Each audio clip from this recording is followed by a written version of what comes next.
Welcome to another episode of Nintendo Ninja News. And yes, you can see a little bit of improvement in the background. I don't know if it's going to stay up or not, but you've got some of the characters up there. You can look at in the background if you get bored of hearing my voice or you just want some sort of decorational thing for so far. However, we are talking about um, who will replace Satoru Iwata as CEO of Nintendo. And I guess if I did a question and answer, which I will be doing soon for Ninja News, that this will be the number one question: is who's going to take over as CEO.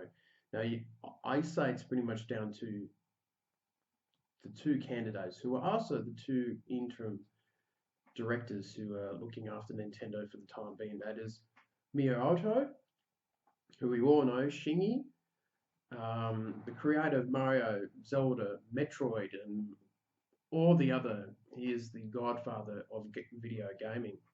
And then we have um, Genyo Kataga.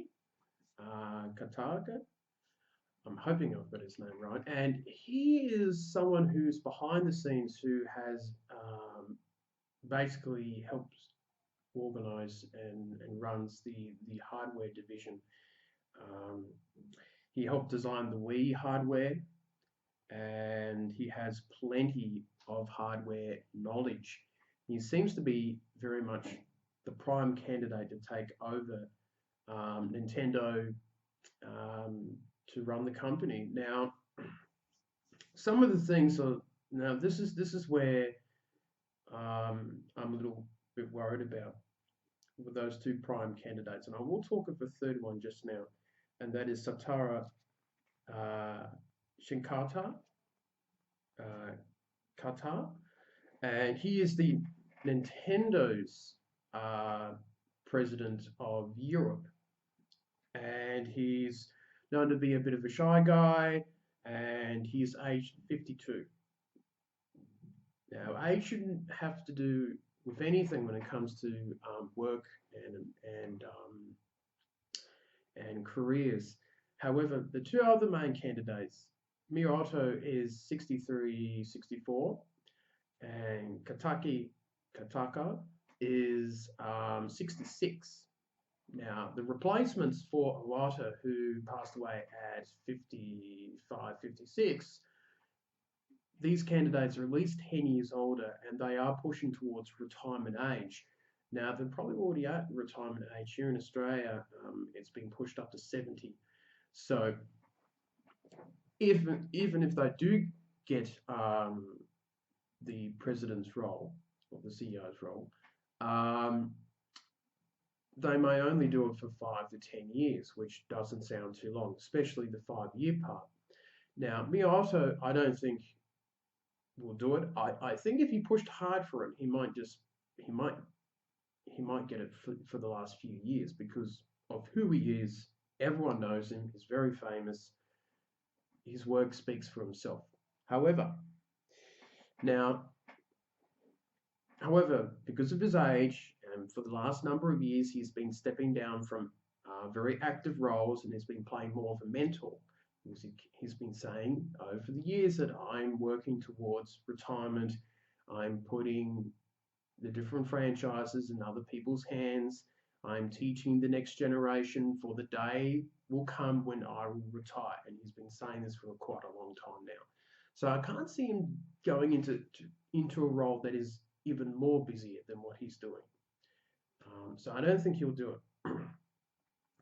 Kataki, I think, could do the role. I think he could do it for a few years while they groom someone else who is much younger, at least around the 50 age mark, for long-term future. That could be the road that Nintendo takes.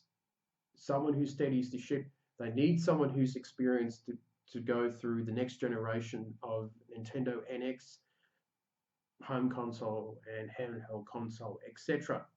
Now, Shitaka could be a very interesting choice. He's only 52, so he's rather young, and Iwata was only in his mid 40s, so it seems to be the right age for someone to be taking over. So I think those are three candidates. Now, there's either two ways that they can do it with the search for the next CEO.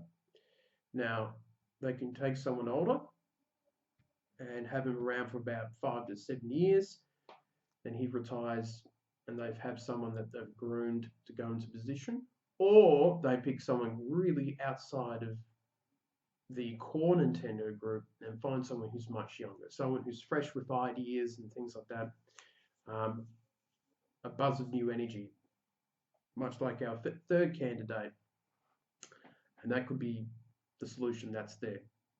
So that could be the option for them.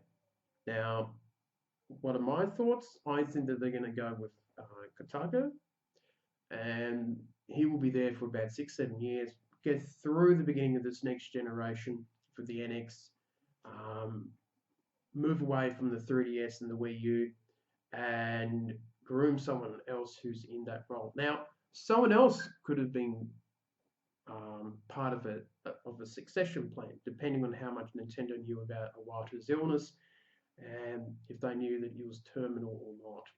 So they may have a number of people who could quite readily step into his role. But the main issue is that we don't know. And that's part of the secrecy of Nintendo's. And there's a lot of things that we don't know about them and how they work and interact within the company. Obviously, there's the other option of someone from outside of the Nintendo company, someone who's not Japanese speaking, such as from another company. I don't think that's going to happen. Some people suggested Reggie could step up into the role. I don't think so. I think he's very good at where he is as a PR guy and working in America. So that's what I think will be happening, and I have no idea when the decision will be made on who will be the replacement. This could take some time, as it may be the nature of Nintendo or with the Japanese companies. But we will find out at some point in the next couple of months, I would say 2, 3 months.